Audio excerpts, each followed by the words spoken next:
I'd like to spend a minute or two and introduce you to a harmonic mechanism for the mind. This one will be number 8, and we're going to be talking about super and sub positions. These are terms used by George Van Eps in his books Harmonic Mechanisms for the guitar. And I thought it's a useful concept because it can suddenly open up chord shapes that we know or note pairings that we know, and really see that they're a congregation of pitches that can move in different directions from a given starting point, and that we needn't feel that they're just static blocks. So we're going to begin here, as always, in the key of no sharps, no flats. I just started here with a C triad, second inversion, meaning the fifth is in the bass. So the C is right in the middle here on the 3rd string 5th fret. The 5th below it is on the 4th string 5th fret. That's a G, G, A, B, C, 5, 6, 7, 1. The E above it is a 3rd on the 2nd string 5th fret. 1, 2, 3, 5, 6, 7, 1, 2, 3.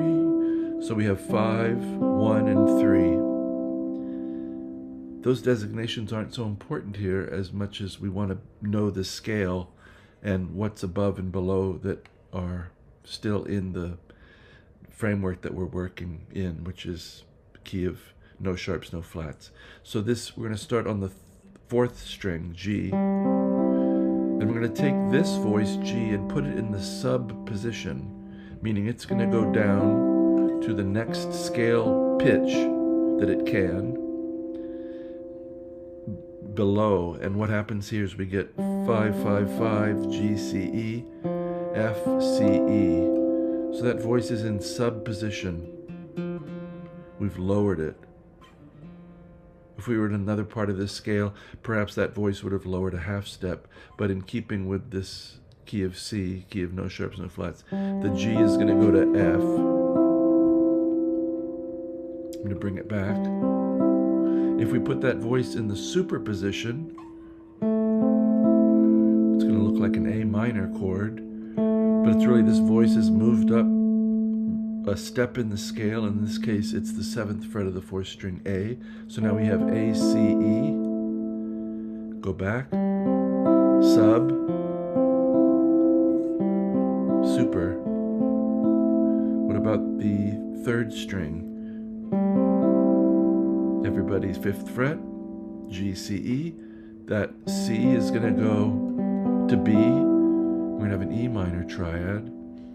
This is 5, 4, 5, G, B, E. So that voice is in the sub position. Can I come back? Let's put it in the super position.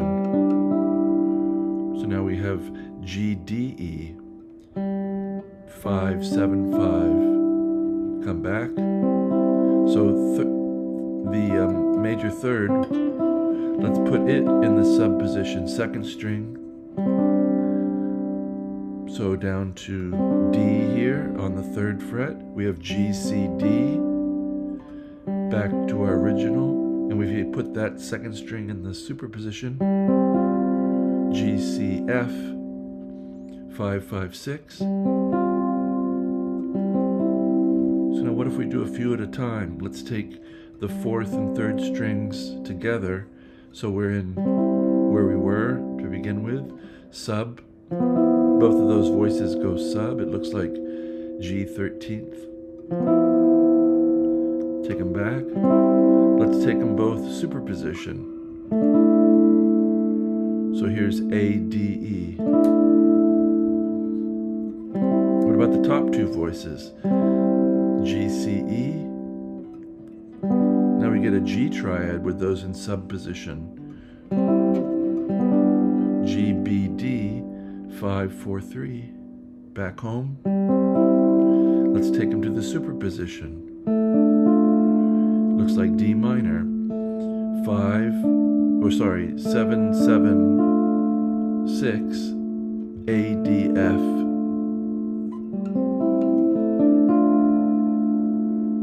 So we're still thinking of our starting point and modifying it. So what if we did these three voices? The middle voice and the upper voice are going to go in opposite directions. So third string is going to go sub, and the upper voice is going to go super. Looks like G7.